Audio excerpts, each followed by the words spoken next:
Hey, thanks for stopping by. My name is Brandon. Let's talk about the new roller coaster will be at Busch Gardens Tampa as soon as 2027. Permit filing was found with the description reading alteration and redevelopment of an existing amusement attraction area involving removal of an existing water ride and construction of a new water attraction and related guest amenities. Projected cost of the project is $16.5 million. A construction document was found that showed a proposed ride layout on the plot of land that currently houses the Stanley Falls flume. Here's a rough sketch showing the suggested path of the layout. All this combines to make a strong case for a mock water coaster to be the new addition coming to the park. The initial layout appears to have launch sections similar to Donnerveen at Fritz Park Plon. Sorry, I know I pronounced that wrong.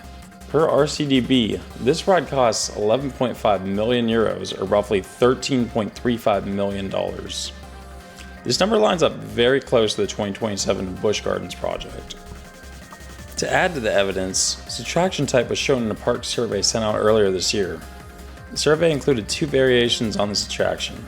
First suggested a trek through the jungle where monkeys take over the boat, leading to a crazy ride. Sounds hilarious, but I think the second iteration is closer to what the park will be receiving. Second iteration explicitly refers to the ride as Florida's first launched water coaster. The concept image, while it's almost certainly generated by AI, even looks similar to what is being proposed in the plans. Many believe the Scorpion plot of land will be combined with the Stanley Falls plot to create a large combined plot for the new attraction, myself included. The set of civil drawings showing the scope of the project confirms that the Scorpion plot will not be a part of this project. From the demolition sheet, we can see that the entirety of the ride as well as the ride's queue building are to be removed. Additionally, the entirety of the existing pool under the ride is being demolished, as well as the small dock area shown to the left. The renovation site plan shows a new, larger pool being built, as well as several new buildings that will service the ride. The dock area is shown as being redone with patterned concrete. Perhaps this will be similar to the stamped concrete that has recently been installed at Shoreline Pier at Six Flags Great Adventure. That is the bulk of the information currently available on this attraction. If you found this information insightful, I would greatly appreciate if you would leave a like, as this will help my small channel grow and be seen by others. I wanted to wrap this video up by just giving a few candid thoughts on the new proposed water coaster. I do think this new attraction, if it does end up being the launched water coaster, will be a worthy replacement.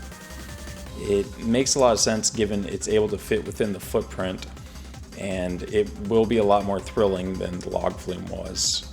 Launches are a big crowd pleaser. If you doubt that, go to the Cheetah Hunts line, and you'll quickly learn that everybody, enthusiasts, the GP, everybody loves a good launch. The weather can get incredibly hot in this part of Florida, and the water rides at the park always drew a good line.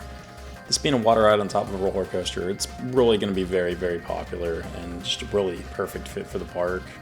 Here's hoping this isn't the last time the park works with Mack Rides. Something like Voltron or a hypercoaster like Hyperia would be amazing at this park.